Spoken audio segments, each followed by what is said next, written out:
tolong tekan tombol subscribe dan like-nya ya. Thank you.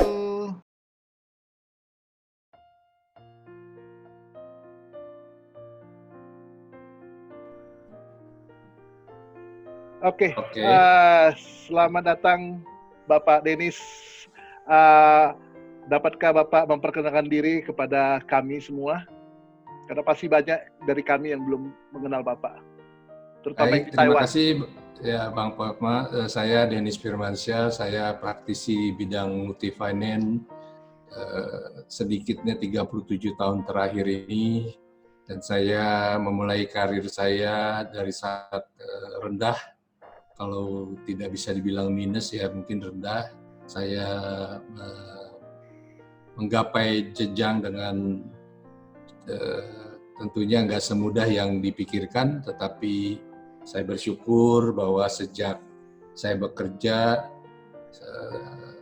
Tuhan tidak pernah meninggalkan saya, sehingga apapun yang saya harapkan, pertolongan Tuhan saya rasakan dengan luar biasa.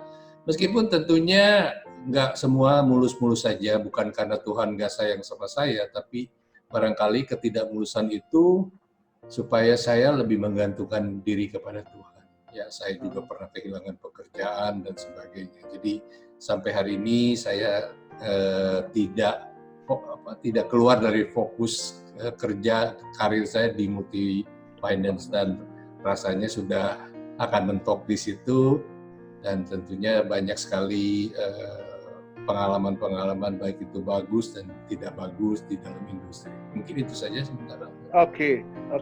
Tapi melanjutkan perkenalan tadi, boleh nggak Bapak mention satu pengalaman spiritual Bapak di dalam sepanjang 37 tahun karir Bapak di bisnis multi finance? Satu saja yang begitu berkesan, yang mungkin tidak akan hilang sampai detik terakhir dalam hidup.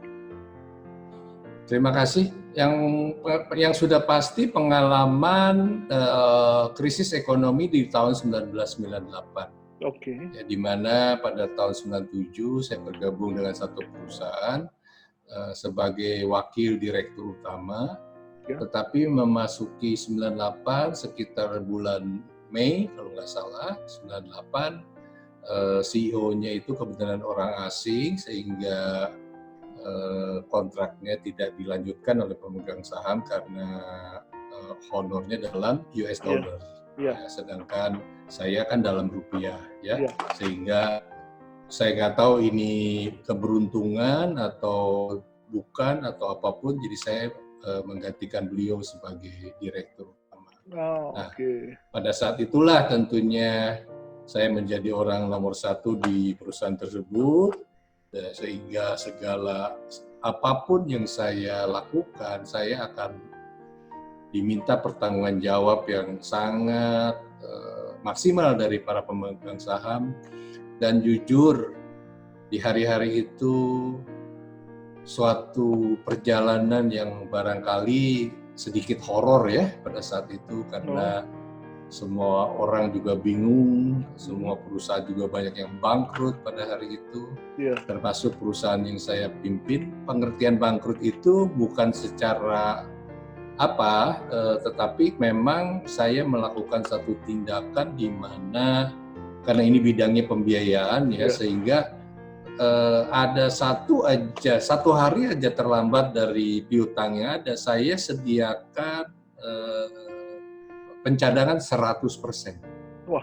Satu hari telat aja saya kasih pencadangan. Ya sebenarnya nggak perlu gitu ya, tetapi saya berpikir karena situasi hari-hari itu sangat tidak kondusif, sangat tidak jelas, saya mengambil satu sikap yang barangkali nggak biasa, dan tentu sebagian orang menganggap ini ketololan, tapi saya merasa ini yang saya percaya bahwa ini yang terbaik barangkali, dan saya selalu berdoa sebelum mengambil keputusan penting supaya jangan saya salah, dan ternyata memang tindakan yang saya lakukan itu adalah yang sebenarnya yang paling baik gitu.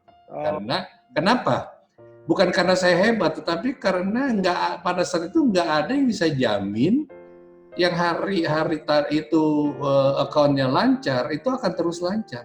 Nggak ada yang bisa jamin sama sekali. Nah, jadi saya pikir kenapa nggak saya lakukan cadangan 100% aja, meskipun hari-hari itu Dewan Komisaris nggak setuju sebenarnya.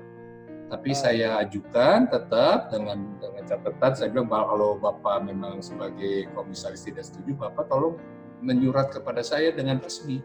Nah, ternyata beliau juga nggak menyurat, berarti dia setuju lah. Atau bukan setuju lah, dia serahkan kepada saya ya gitu keputusannya gitu. Kalau mungkin setuju, dia nggak setuju ya, karena jelas dia panggil berarti dia nggak setuju.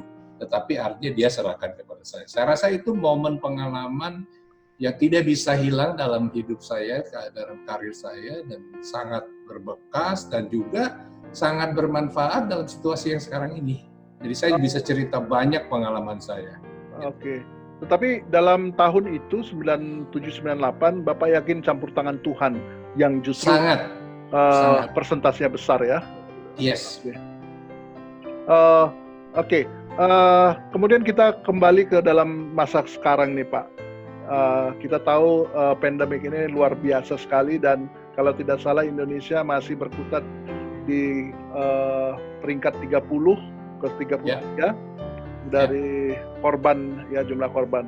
Nah, saya ingin tanya, adakah satu pengalaman yang menakutkan yang terjadi dalam in these days in your life?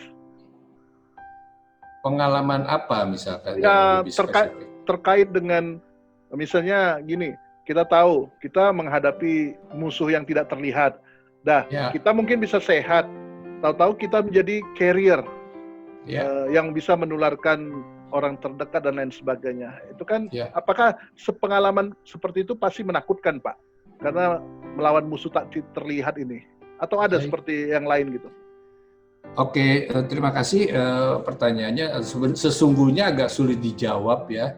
Kalau dibilang ketakutan pasti ada, tapi saya berpendapat bahwa selama saya tidak seenaknya gitu menjalankan kehidupan ini dengan protokol-protokol kesehatan yang harus dilakukan selama COVID ini, yang kita semua sudah tahu, cuci tangan, segala macam, jangan social distancing, physical distancing. Tapi ada satu hal, saya juga percaya bahwa hidup saya ini ada yang memilih saja yang kalaupun saya ketakutan, kalaupun nanti akan terjadi sesuatu, tapi saya percaya bahwa pasti dengan seizinnya, dengan seizin Tuhan. Dan saya bersyukur, saya baca sampai hari ini, saya sungguh kekhawatiran itu memang lindungi, jujurnya Tuhan ya. Sempat Februari aja saya masih ke Jepang waktu itu. Ada balik semuanya itu semacam, saya juga merasa ini bonus trip lah dengan para semua perusahaan, baik manajer dan sebagainya, area manajer kecil, dan juga mungkin artinya untuk ada kesan mungkin seolah-olah seperti nantang pada saat itu. Kok nggak tahu begitu, yang masih pergi juga. Tapi karena kita rame-rame dan diberikan juga kalau saya sendiri nggak misalkan memproses yang lain pergi, bukan karena masalah apa Jepang, saya sangat panjang kalau saya lucu juga seperti nggak seperti nggak teamworknya udah nggak bekerja. Akhirnya kita pergi dan ternyata kita mengalami juga ngelihat bahwa bagaimana di Jepang itu sampai nggak ada orang asing. Karena saking mungkin takutnya dan sebagainya. Apalagi saat itu sudah ada, kalau nggak salah yang orang-orang yang di cruise itu loh, kalau nggak salah. Kapal pesiar. Yang sampai akhirnya nggak boleh merapat dan sebagainya. Jadi kembali lagi mungkin ketakutan itu ada, bohong kalau nggak ada, tapi kembali lagi saya juga percaya bahwa kita punya satu pegangan yang luar biasa, Tuhan kita yang memiliki hidup kita, sehingga apapun yang terjadi, saya rasa kita harus bisa mensyukurinya. Dan kira-kira apa pengalaman spiritual yang paling begitu Bapak rasakan, inilah yang saya dapatkan selama pandemik ini? Ada nggak kira-kira yang bisa diceritakan Pak? Terima kasih, ini bagus sekali pertanyaannya. Yang pertama, tentunya lebih banyak waktu yang kita di rumah itu kita bisa lakukan dengan lebih banyak waktu untuk ibadah ya. Misalkan hari Minggu itu biasanya kita pergi ke gereja cuma 1 kali, ya. Nah ini kalau hari Minggu kita bisa dua kali sedikitnya sermon live streaming yang kita bisa dengar. Nah artinya apa? Dengan semakin banyaknya kita mendengarkan firman Tuhan atau khotbah apapun itu bentuknya, itu akan sangat menguatkan nilai kehidupan spiritual kita ya. Karena kita nggak sendiri ya, pendetanya juga menjelaskan dengan baik gitu. Itu yang pertama. Terus yang kedua yang saya melihat adalah dengan kejadian pandemi ini, COVID ini,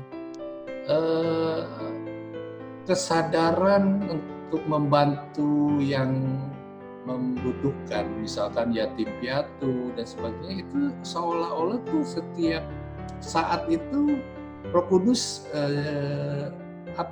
mengingatkan saya gitu. Jadi karena akhirnya saya merasa oh iya ya, saya kan juga nggak keluar rumah, saya kan hemat bensin, parkir, tol segala macam. Nah akhirnya uang itu saya ya belikan aja itu, misalkan beras saya kirim satu kuintal, ada yang setengah kuintal gitu ya. Karena saya merasakan anak-anak, karena kebetulan tempat yatim piatu itu saya pernah lihat waktu saat itu kalau nggak salah pas istri saya juga ulang tahun di situ bersama-sama mereka, ada sekitar mungkin 30-40 anak ya. Aduh hati saya menangis dan saya jadi tiba-tiba ingat sama istri saya, bagaimana kalau kita bantu itu saja. Ya mungkin nggak ada artinya ya, tapi saya melihat dengan situasi pandemi ini, keinginan kita untuk berbagi itu lebih maksimal jadinya. Lebih maksimal. Dan saya mensyukuri hal itu.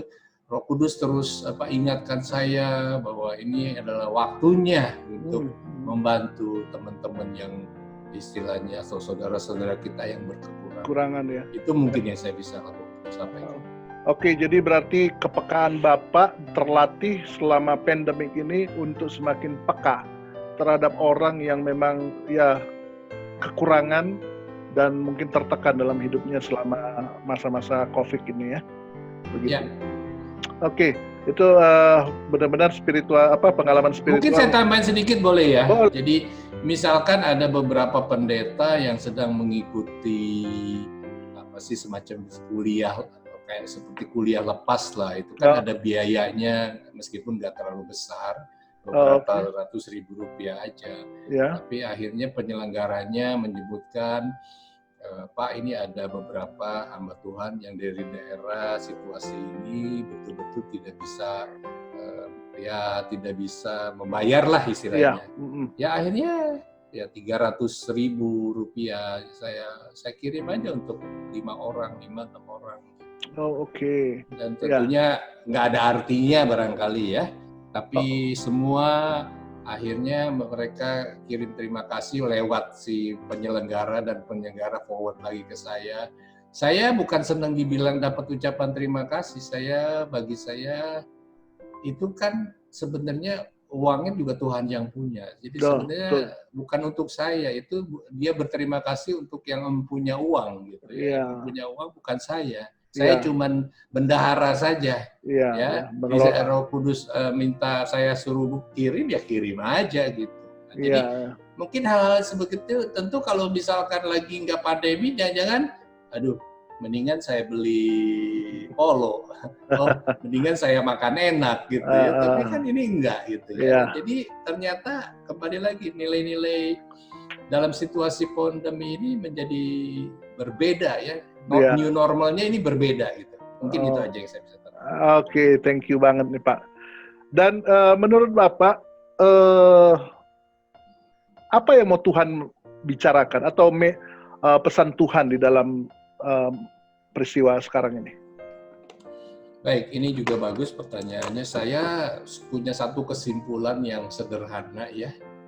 Barangkali saya nggak tahu ini apakah alkitabiah atau tidak, tapi saya sejak kejadian ini saya merasa ini adalah pesan Tuhan kepada semua manusia yang ada di dunia ini, ya, dimanapun mereka berada. Artinya apa? Semakin mendekat kepada Tuhan. Nah, dengan mendekat itu bisa bermacam-macam, antara lain misalkan orang yang tadinya orang percaya jadi malas-malesan, atau yang belum percaya menjadi orang percaya. Intinya saya merasa kejadian pandemi ini telah membuat si kaya, si miskin, si orang punya pengaruh, nggak punya pengaruh, berada pada level yang sama. Tidak ada keistimewaan lagi. Oh, gue kan kaya. Ya gitu kan, gue nggak bakal terkena COVID. Malah jangan-jangan orang yang kaya lebih takut, ya. Dia takut tiba-tiba kena terus mati. Kalau orang miskin minta maaf, kalau dia kena mati selesai lah sudah kan, gitu kan. Kalau yang kaya malah bingung dia, gitu. Jadi kita melihat bahwa uang itu nggak segala. Saya nggak anti uang tentunya, ya. Itu uang juga penting. Tapi artinya apa? Jadi saya menyimpulkan satu hal, bahwa ini adalah saatnya untuk kita itu melakukan pertobatan, ya. Atas dosa-dosa kita, saya mungkin dan siapapun dia. Dan saya percaya pertobatan itu sangat menyenangkan hati. Bahasa Inggrisnya yang saya paling suka, repentance is pleasing God. Repentance is pleasing God. Iya, gitu. Jadi pertobatan tuh Tuhan tuh seneng gitu, ya. Artinya saya percaya pada saat pertobatan terjadi dimanapun itu berada, saya membayangkan dengan ilustrasi saya, mudah-mudahan benar, Tuhan tuh tersenyum. Tersenyum, ya. Jadi kalau sudah Tuhan tersenyum, mau apa lagi sih sebenarnya? Untuk bikin Tuhan tersenyum nggak gampang, saya rasa. Nggak gampang, nggak mudah, ya. Tapi saya yakin saat ini adalah begitu banyak jiwa-jiwa, kita sudah lihat di TV, ya, di Italia, di mana orang betul-betul menyerahkan hidupnya karena sudah nggak tahu mesti ngapain. Nggak bisa, akhirnya dia bertobat dengan luar biasa, ya. Mungkin itu nggak bisa kita lukiskan lagi bagaimana pertobatan itu melanda Italia dan sebagainya, yang kadang-kadang kalau dulu-dulu itu sesuatu yang tidak mungkin. Bisa orang tanpa dipaksa, gitu. Jadi saya percaya konklusinya bagi saya satu, pandemi ini adalah menyenangkan hati Tuhan. Bukan berarti Tuhan sengaja iseng, ya, bikin begini, ya. Ada iseng kok. Ada orang bilang kok Tuhan iseng sekali, ya. Saya bilang enggak, Tuhan pastinya nggak iseng, ya. Tapi inilah saatnya di mana orang akan mengerti bahwa hidupnya itu ada yang punya. Itu mungkin sederhananya begitu yang saya bisa sampaikan. Iya, Pak. Iya. Jadi begitu banyak miracle yang bisa kita saksikan di masa-masa ini, ya. Dan kira-kira apa sih pesan yang Bapak bisa sampaikan kepada orang Kristen di Indonesia ini dan juga mungkin di Taiwan ini? Baik, saya rasa kembali lagi, nggak cukup hanya jadi orang Kristen aja. Kita menjadi Kristen itu yang sangat berkenan di mata Tuhan. Ya, contohnya misalkan kalau cuman Kristen terus hanya ke gereja saja, bayar perpuluhan, kasih kolekte, nggak berbuat jahat dan sebagainya, menurut saya itu, ya, minta maaf, ya, terlalu cetek gitu, terlalu dangkal. Itu ibaratnya kalau sekolah itu masih TK aja itu. Nah, jadi nggak cukup, ya. Tapi apa yang kita sebagai orang Kristen bisa lakukan lebih, gitu. Ya, untuk misalkan lebih rajin membaca Alkitab, ya, lebih rajin sharing the gospel to other people, gitu kan. Dan tentunya kita nggak perlu memaksa, ya, dengan cara-cara yang cantik. Sebenarnya orang itu sadar bahwa kekristenan itu memang luar biasa, ya. Amin. Nah, tapi yang kita nggak boleh lakukan ada kesombongan rohani, Ya, Oke. lewat tindakan kita, dan lewat kata-kata kita. Karena paling gampang kok kalau ngelihat orang Kristen itu dia bagus dan nggak bagus itu orang sekelebatan aja udah bisa menilai, oh ini Kristen nih. Dan saya lakukan itu dengan cara-cara yang sangat sederhana dan kecil-kecil, bukan untuk saya, tapi saya ingin menunjukkan kasih Kristus kepada mereka. Itu di kompleks rumah saya. Itu ada supir-supir Gojek dan dia tahu saya orang Kristen. Saya tawarkan, Pak, saya ada kaos ini t-shirt baru, saya bilang, tapi ada mereknya, kebenaran itu kelebihan dari satu perusahaan promosi, saya ditawarin, mau nggak? Oh mau Pak. Gitu. Saya kasih, semua senang ya. Dan supir Bluebird itu ada di dekat taman rumah saya itu, ada 10 orang. Saya bilang, ada berapa ini bapak-bapak ini? Oh ada 10 Pak. Oke sebentar ya, saya pulang ke rumah sebentar, saya jalan, terus saya balik lagi. Dan saya melihat ya, nggak ada artinya itu kaos itu sebenarnya, nggak ada artinya. Tetapi penilaian mereka itu tinggi, bukan ke sayanya, tapi dia pasti bilang ini pasti orang Kristen. Gitu. Ini pasti Tuhannya yang Yesus itu. Ya. Dia nggak perlu sebutkan, gitu ya. Karena saya pikir dengan kita melihat tindakannya dia begitu welcome, dia pasti tahu bukannya orang yang tidak punya Tuhan Kristus. Gitu. Iya. Itu contoh-contoh kecil aja yang saya bisa share. Terima kasih nih Pak Denis. Thank you so much. Tuhan memberkati. Sama-sama Bang. God bless you. God bless you. Bye-bye. Bye.